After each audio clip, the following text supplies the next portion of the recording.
Hello, everyone. It's Friday, and I'm Judge Jeanine Pirro, along with Kevin Walling, Johnny Joey Jones, Shannon Bream, and Greg Gutfeld.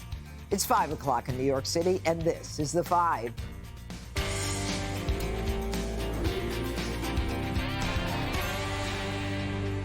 It's the Democrats' worst nightmare. Donald Trump rocking the deep blue Bronx with a raucous rally.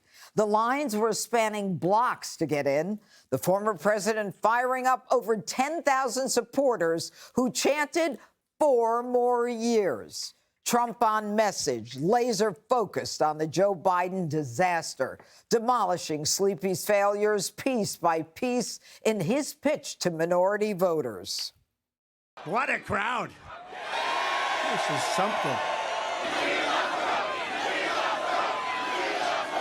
Who said we're not going to win New York? We're going to win New York. On day one, we're going to throw out Bidenomics and going to replace it with Maganomics like your hats. I will give you low taxes, low inflation, low interest rates, rising wages, growing incomes, and fair trade for the American worker.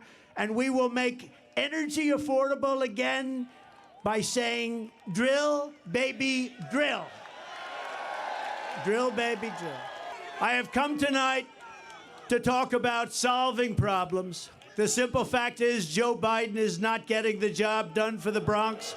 He's not getting the job done for New York, and he's not getting the job done for America. We have mobs of migrants fighting our police officers and giving America the middle finger.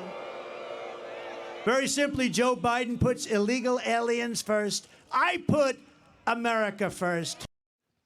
Democrats fuming at the sight of their base flocking to the rally. It must be soul-crushing for them to see Trump assembling a diverse working-class coalition. And hacks like New York Democrat Governor Kathy Hochul had nothing nice to say except nasty smears like this. Well, I'll tell you, it won't make a difference at all, Jake, and that is for Donald Trump to be the ringleader of and invite all his clowns to a place like the Bronx. New York will never, ever support Donald Trump for president. But if you want to talk about clowns, Kathy, the left-wing media is full of them. Listen to how they reacted to the rally. He's not going to win New York. He's not going to win the Bronx. But that audience is not the Bronx. Yeah. The audience is everyone else in states that he could possibly win. And what he tries to do, and there's no downside for him to do this, by the way, what he's trying to do is to signal to other people, signal to people in swing states who are white, who don't want to be thought of as voting for racists, to soften the ground there and say, well, maybe he's not such a racist. But people of the Bronx are making up their own minds about Trump. We've been voting down the same party for years now, and nothing has changed. Things have gotten out of control. We're dealing with housing situations. We're dealing with homelessness, the mentally ill, crimes. The cost of living has spiraled out of control.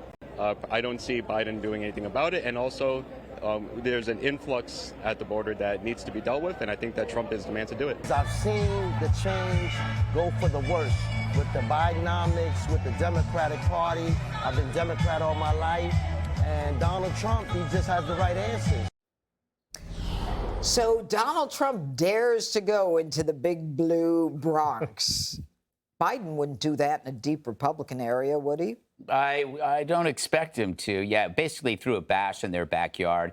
And Hochul calling them clowns is rich. She looks like she played 7 Minutes in Heaven with Bozo the Clown. A lot of makeup there, lady.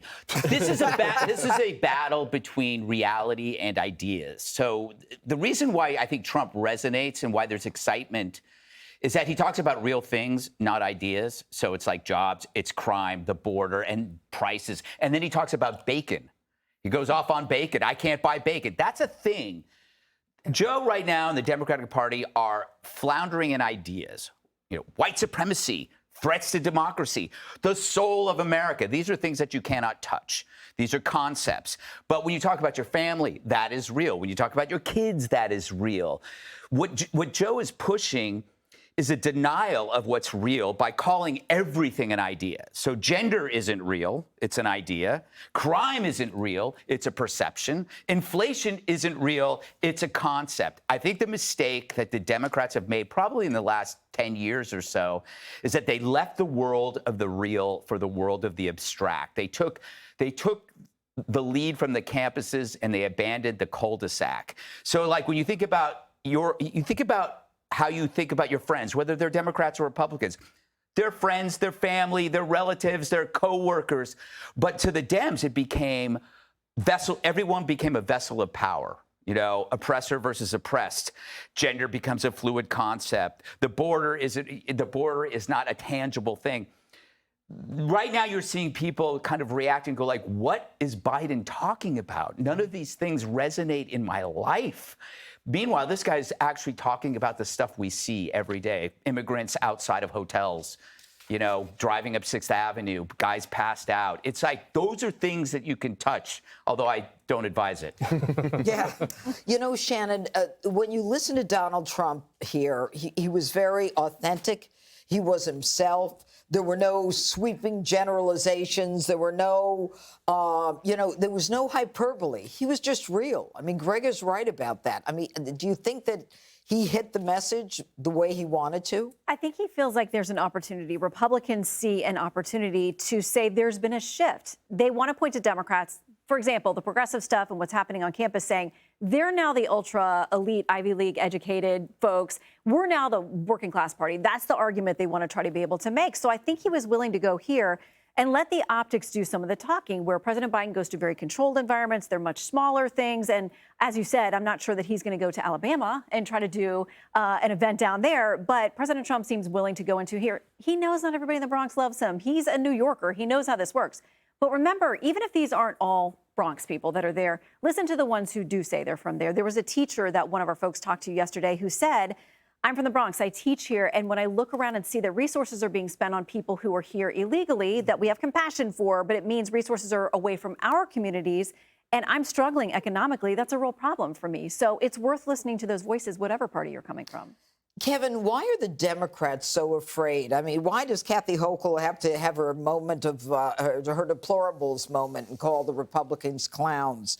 I mean, you know, it's a race. Well, I mean, this Democrat is just a little afraid sitting next to you, for one. But I'd say, listen, I'd love to see Donald Trump campaigning in New York, in New Jersey. Ronald Reagan last flipped New York back in the 80s. So please spend all of your time and resources there. I think Shannon makes an excellent point, though, too, because we've seen throughout history changing demographics, right? The South was a Democratic stronghold for decades. LBJ flipped that. Richard Nixon flipped that back to the Republican column. You know, Democrats flipped Georgia and Arizona for the first time in generations with President Biden. So you see these kind of changing demographics, changing coalitions, and we'll see how that plays out in the next 6 months. Do you think, Joey, that the president is going to continue to go into Democrat areas? Well, I mean, as long as he has to be here, probably. And you know, they flipped Georgia with a lot of drop boxes and funny things. But I don't know if they flipped the hearts and minds of Georgians. I'll tell you now, I live in Marjorie Taylor Greene's district, and Biden, which would be comparable to New York City, and Biden wouldn't show up there, and if he did, he wouldn't have a crowd. This is not about winning New York. This is about signaling to the rest of the country, and especially those that have big checks to write, hey, you're safe to bet on me because I can go to the place that I should have nobody show up and get a roaring crowd. This is about Cobb County and Gwinnett County, Georgia. You might not win Fulton, but can you bring in 5,000 more votes in the other two counties that touch rural Georgia? This is about the people in Milwaukee and Detroit, Minneapolis, states that Trump was competitive in 2016 that can come back in 2024. And, you know, you watch that and you see where that lady goes, we've been Democrats forever and nothing's changed. That's only half true.